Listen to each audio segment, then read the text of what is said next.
अक्षय तृतीयाच्या सगळ्यांना खूप शुभेच्छा। तर आज मी करत होते देवाचा नैवेद्य, त्यासाठी मी बटाट्याची पिवळी भाजी करणार होते। तर मी बटाटे उकडून घेतले, त्यावर हळद, मीठ, साखर असं टाकून घेतलं।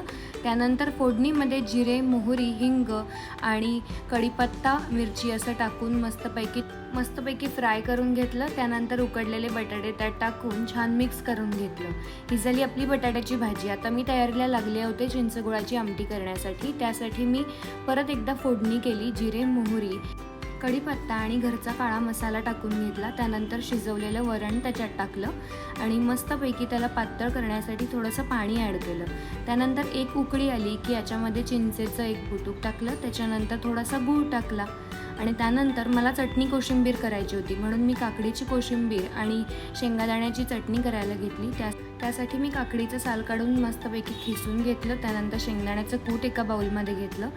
कोशिंबीर आणि चटणी एकाच वेळी तुम्ही पटकन करू शकता। त्याच्यामध्ये दोन्हीमध्ये दही ॲड करायचं आहे, त्यानंतर दोन्हीमध्ये मीठ ॲड करायचं आहे, थोडीशी चिमूटभर साखर घालायची आहे, कोशिंबीरीमध्ये मिरची चिरून घालायची आणि चटणीमध्ये थोडंसं तिखट टाकायचं आहे। अशाने काय होतं की तुमचा बराचसा वेळ वाचतो।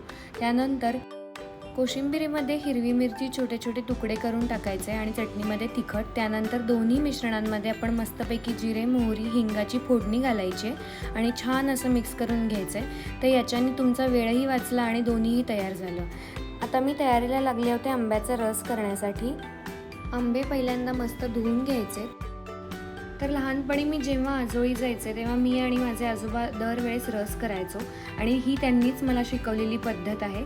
तर हे रस करताना हात स्वतःचे आधी स्वच्छ धुवून घ्यायचे आणि त्याच्यानंतरच रस करायचा आहे। तर अशा प्रकारे मी रस करून घेतला। त्यानंतर थोड्याशा कोळींना आणि त्याच्या सालांना तर थोडासा गर त्याला असतोच, तर त्याच्यामुळे आपण त्याच्यात थोडंसं मीठ टाकून पाणी टाकून त्याचा रस काढून घेतलेला आहे। त्यानंतर तुम्हाला हवी तेवढी तुम्ही साखर त्याच्यात ॲड करू शकता, तुम्हाला जसं गोड आवडतं तसं। तर आता फक्त माझ्या पुऱ्या राहिल्या होत्या। मी कणिक आधीच तिंबून ठेवलेली, भातही लावून ठेवलेला। तर मी आता मस्त गरम पुऱ्या केलेल्या आहेत। तर असा होता माझा अक्षय तृतीयाचा देवाचा नैवेद्य। तुम्हाला हे आवडलं असेल तर नक्की लाईक करा, शेअर करा आणि सबस्क्राईब करा। थँक्यू।